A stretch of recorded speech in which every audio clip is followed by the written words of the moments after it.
Entonces, bueno, con esos métodos por defecto tenemos la opción de poder implementarlos o no implementarlos. Y esto nos va a ser de real importancia, ¿sí? Porque, por ejemplo, si vos querés darle una escalabilidad a lo que es la interfaz, en este caso imprimible, y querés trabajar con, por ejemplo, no sé, 10 clases, 12 clases, ¿sí? Esas 10 clases no van a tener que implementar todos los métodos que tiene la interfaz porque hay algunos métodos que no le van a ser de utilidad. Entonces por ahí hay una clase que implemente 3 métodos, hay otra clase que implemente 5, hay otra clase que implemente 8, hay otra clase que implemente uno solamente. Entonces la escalabilidad es mucho más grande. El método por defecto fue una implementación un poco más antigua que el método abstracto y lógicamente mucho más antigua que todos los métodos que conocemos de forma común y convencional, ¿sí? Tipo estático, tipo void, como te he dicho, tipo string, tipo double, tipo int, etcétera, etcétera. ¿Cómo nosotros podemos definir estos tipos de métodos en la interfaz y después implementar dicha interfaz? Fíjate que tenemos acá un ejemplo de la declaración de una interfaz común y convencional como ya la hemos trabajado y tenemos dos métodos, son abstractos, ¿sí? Fíjate, uno es void y otro es int. Sabemos perfectamente que el void no va a devolver nada, simplemente lo que yo supongo que va a realizar es sumar estos dos parámetros de entrada y por ejemplo te puede mostrar en consola la suma o el resultado de la suma de estos dos parámetros. Simplemente almacene lo que son estos dos valores y después posteriormente se pueda trabajar con un tipo de operación dado ese valor almacenado, ¿sí? O por ahí no.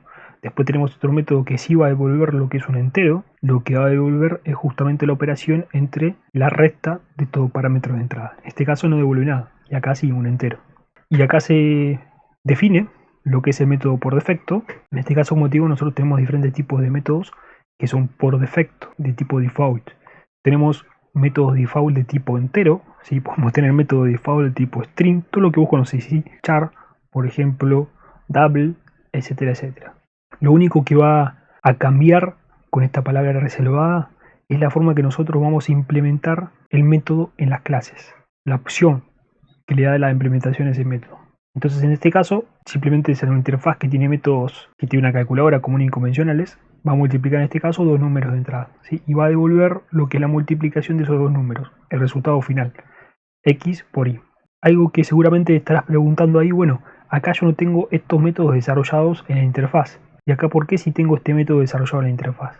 Evidentemente, si nosotros vamos a definir un método por default, tenemos que desarrollar lo que es el cuerpo de la función, ¿sí? Y el cuerpo de la función sabes perfectamente que va desde este corchete de inicio hasta este corchete de cierre.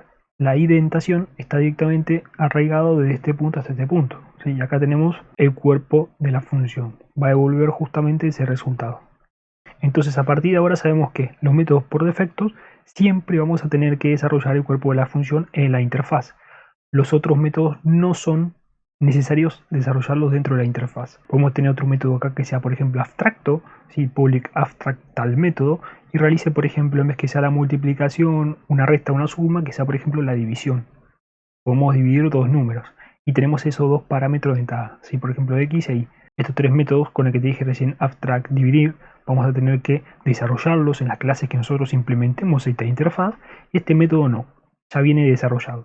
Cuando nosotros implementamos la interfaz, podemos hacer uso del método multiplicar porque es por defecto ya que está desarrollado en la interfaz y no hay necesidad de estar desarrollándolo. Posteriormente, a lo que estamos viendo, vamos a ver un poquito lo que es polimorfismo. Entonces ahí, por ahí hay algunas dudas que ahora te están quedando, como por ejemplo, bueno, si tenemos el método desarrollado y queremos modificarlo, ¿qué pasa? Bueno, ahí es donde se aplica el concepto de polimorfismo, ¿sí? La sobreescritura de los métodos y la modificación de los métodos, ¿sí? O sea, el cambio de firma de método. Entonces, sin más charlas, vamos a comenzar con la parte práctica en el próximo video. Y vamos a, por ejemplo, vamos a continuar. Estaba pensando continuar con lo que habíamos desarrollado acá, que fue el último video sobre la parte de el CRUD, ¿sí? Y agregar, por ejemplo, métodos default. Así no creamos todo un paquete y copiamos todas las clases que hemos desarrollado. Simplemente agregamos los métodos por defecto en lo que es la interfaz, ¿sí?